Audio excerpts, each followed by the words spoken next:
Goodbye to substantial exposure. Pretty much as modeled, our surge is dropping off and we're able to address individual exposures rather than grappling with pretty universal risk. What does this mean? We get to move back to our most recent normal of last year, which of course isn't normal, but it is part of working our way back. Hi, I'm Sam Rollins, Chief of Communications for Santa Cruz City Schools, and these are good headlines. First, our district is moving out of substantial exposure, and so doesn't have to treat all students as exposed just if we know they have been. Second, welcome to Black History Month.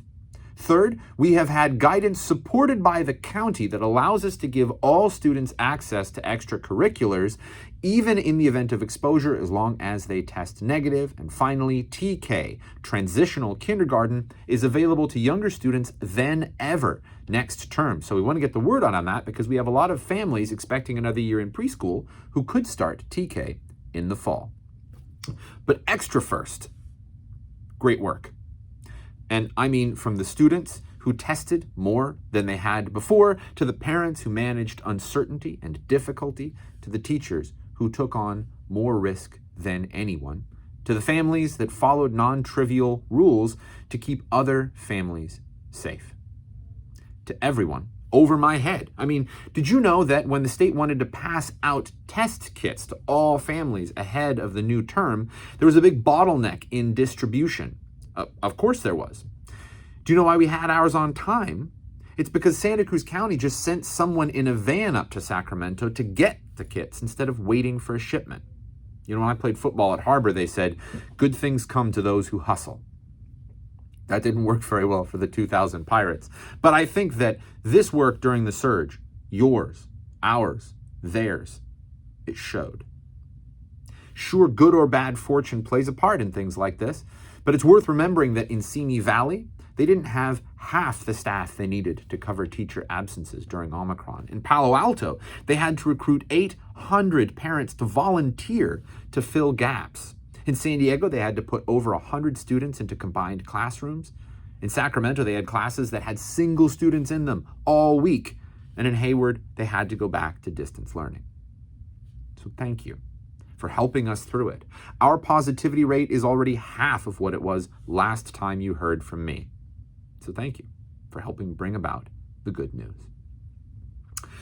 We have also had guidance, new guidance, supported by Santa Cruz County to give all exposed students access to extracurriculars as long as they regularly test negative. And this is significant because in the event that we would have to go back into substantial exposure, no student who tests negative will have to miss out on extracurricular activities.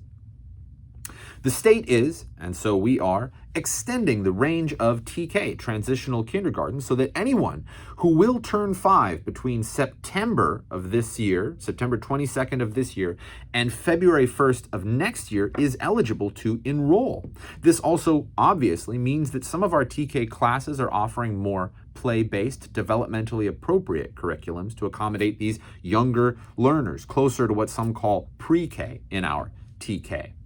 But this is a big change, and we want your help in getting the word out. If you have friends with 4-year-olds, or if, like me, they've even made their way into your own home, spread the word.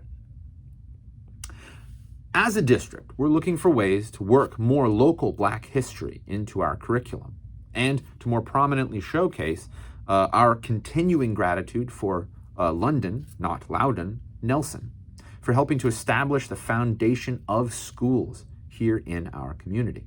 London Nelson was, of course, a man born into slavery, brought to California during the gold rush, a state which, of course, gave him an opportunity that did not exist in North Carolina, where he was born, that of buying his own freedom, which he did.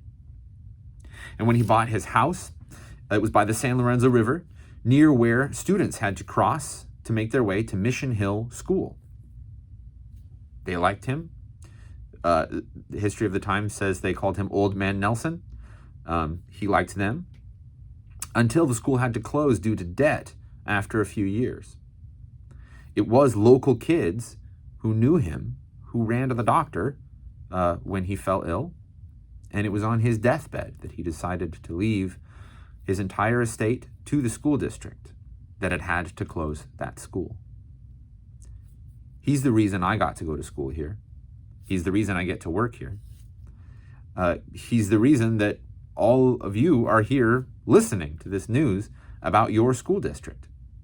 And assuming that we're done for the moment pivoting to significant challenges in our COVID protocols, we will have more on London Nelson next week.